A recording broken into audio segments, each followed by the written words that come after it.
Ave Maria, stella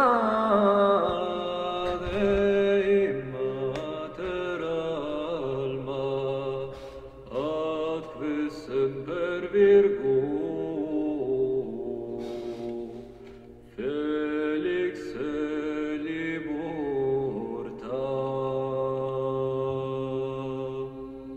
Ave Maria, stella Dei Mater Alma, atque semper Virgo, Felix celiber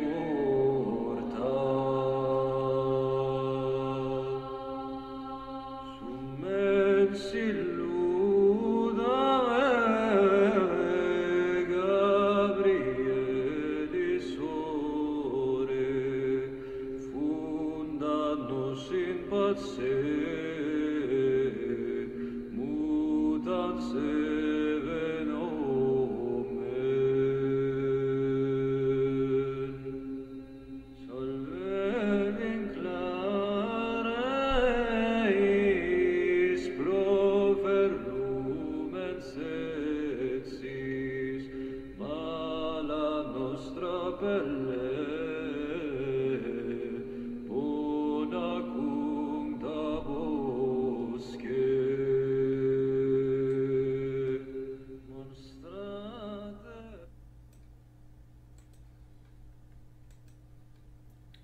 Voilà, dans la fatigue du retour de Chartres, où j'ai passé un pèlerinage merveilleux, mais effectivement un peu fatigant, j'ai pas eu le temps de préparer beaucoup mon émission. Mais je vous propose de vous lire quelques extraits de La marche vers Chartres de Charles Péguy. Il parle très bien de notre pèlerinage terrestre et de la beauté vers laquelle il nous faut aller avec courage en traversant les épreuves. Il nous parle aussi du rendez-vous final que préparent nos pèlerinages terrestres. Oui, marchons pour Dieu avec nos frères en suivant Marie, l'étoile de la mer, pour vivre notre histoire personnelle et collective avec les pieds et nous donner nous-mêmes. C'est ainsi que nous rejoindrons le port. Et puis on le récite mieux, je crois, ce texte en particulier, avec quelques ampoules aux pieds. Et donc c'est l'occasion idéale pour moi de vous en livrer la saveur juste après mon retour de Chartres. Étoile de la mer, voici la lourde nappe et la profonde houle et l'océan des blés, et la mouvante écume et nos greniers comblés. Voici notre regard sur cette immense chape. Et voici votre voix sur cette lourde plaine, et nos amis absents et nos cœurs dépeuplés. Voici le long de nous nos poings désassemblés, et notre lassitude et notre force pleine. Étoile du matin, inaccessible reine, voici que nous marchons vers votre illustre cour, et voici le plateau de notre pauvre amour, et voici l'océan de notre immense peine. Un sanglot rôde et court par-delà l'horizon, à peine quelques toits font comme un archipel. Du vieux clocher retombe une sorte d'appel, l'épaisse église semble une basse maison. Ainsi nous naviguons vers notre cathédrale, de loin en loin surnage un chapelet de meules, rondes comme des tours, opulentes et seules, comme un rang de châteaux sur la barque amirale. 2000 ans de labeur ont fait de cette terre un réservoir sans fin pour les âges nouveaux. 1000 ans de votre grâce ont fait de ces travaux un reposoir sans fin pour l'âme solitaire. Vous nous voyez marcher sur cette route droite, tout poudreux, tout crotté, la pluie entre les dents, sur ce large éventail ouvert à tous les vents, la route nationale est notre porte étroite.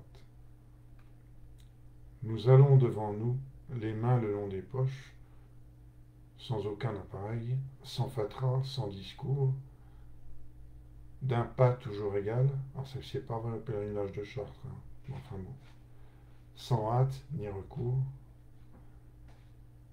des champs les plus présents vers les champs les plus proches.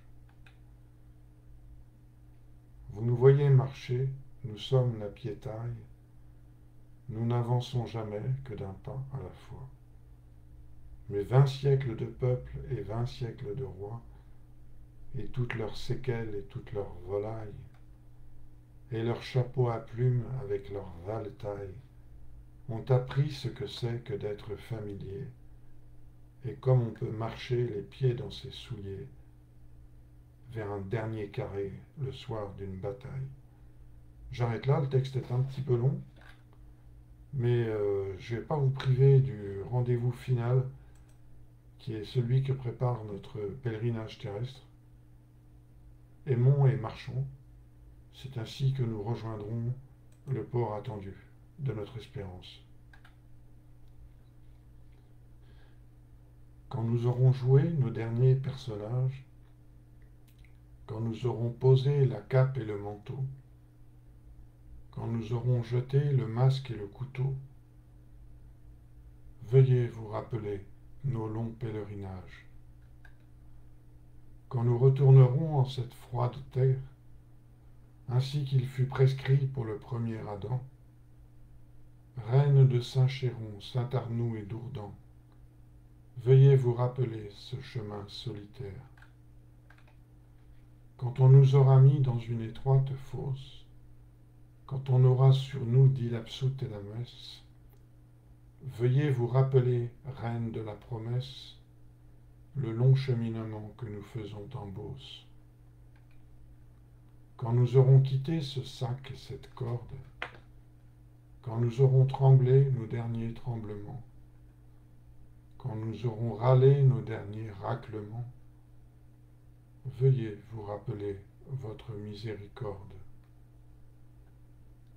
Nous ne demandons rien, refuge du pécheur, que la dernière place en votre purgatoire, pour pleurer longuement notre tragique histoire et contempler de loin votre jeune splendeur. Voilà, bon, Peggy